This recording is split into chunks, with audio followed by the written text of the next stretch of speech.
رانا طاہر صاحب، دو اداروں کا آمنے سامنے ہوتا ہوا دیکھ رہے ہیں آپ، ایک قانون بنانے والے، ایک قانون کی تشریح کرنے والے، اور بات وہی آتی ہے کہ اس کو کہہ رہے ہیں کہ جی ہم چیلنج کریں گے، اور جو چیئرمین اس وقت کے ہیں پی ٹی آئی کے، انہوں نے کہا ہے اور اس کو میرے خیال سے دائر بھی کر دیا گیا ہے۔ آپ کیا سمجھتے ہیں کہ یہ معاملہ یہ اونٹ کس کروٹ بیٹھے گا؟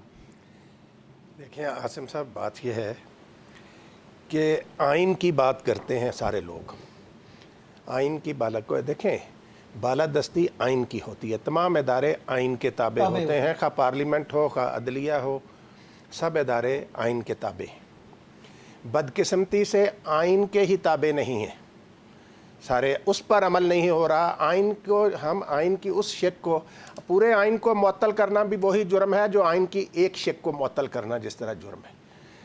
آپ یہ دیکھیں کہ کیا آئین میں یہ نہیں لکھا ہوا کہ عدلیہ اور مسلح افواج کی تضحیک نہیں کی جا سکتی؟ ہمارے سیاستدانوں کا جس کا جب دل چاہتا ہے ان اداروں کی تضحیک شروع کر دیتے ہیں۔ کیا یہ آئین کی خلاف ورزی نہیں ہے؟ اسی طریقے سے کیا سابق چیف جسٹس عمر عطا بندیال صاحب نے جب قاسم سوری کی رولنگ کو غیر آئینی قرار دیا رات کو 12 بجے عدالت لگا کر، تو محترم شہباز شریف صاحب نے کس طرح بندیال صاحب کی شان میں قصیدے کہے تھے اور سپریم کورٹ کی شان میں قصیدے کہے تھے۔ اس وقت وہ سپریم کورٹ اچھی تھی کہ رات کو 12 بجے کھول کے انہوں نے قاسم سوری کی رولنگ کو اور اسمبلی توڑنے کو قلم۔ میں سمجھتا ہوں کہ سپریم کورٹ کا وہ فیصلہ بھی آئین کے مطابق تھا جو انہوں نے قاسم سوری کی رولنگ کو کالعدم قرار دیا، اور سپریم کورٹ کا جو پنجاب اور کے پی کے میں الیکشن کرانے کے حوالے سے فیصلہ تھا بندیال صاحب کے بنچ کا، وہ بھی آئین کے مطابق تھا۔ ابھی بھٹی صاحب محترم نے بات کی ہے 3 دن کی کہ قانون میں لکھا ہوا ہے، وہ قانون ہے، آئین قانون سے اوپر ہوتا ہے، اس میں لکھا ہوا ہے 90 دن میں۔ نہ آپ نے قومی اسمبلی کے الیکشن 90 دن میں کرائے، نہ آپ نے صوبائی اسمبلیوں کے الیکشن 90 دن میں کروائے۔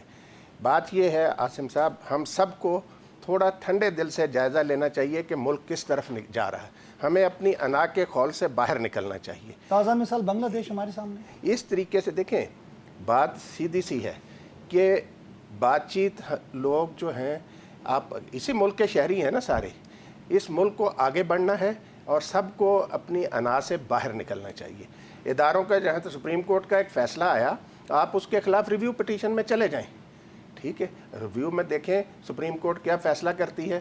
سپریم کورٹ، میں بھی قانون کا ایک ادنا طالب علم ہوں، کہ سپریم کورٹ کا کوئی فیصلہ سمپل لیجسلیشن کے ذریعے تبدیل نہیں کیا جا سکتا، اس کے لیے آپ کو آئینی ترمیم کی ضرورت ہوتی ہے۔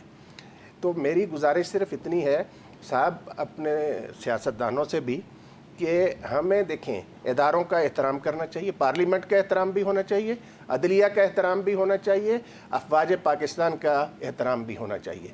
اس حوالے سے اگر ہم صرف یہ کہیں کہ فلاں نے یہ کہہ دیا، فلاں نے یہ کہہ دیا، سب نے بہت کچھ کہا ہوا۔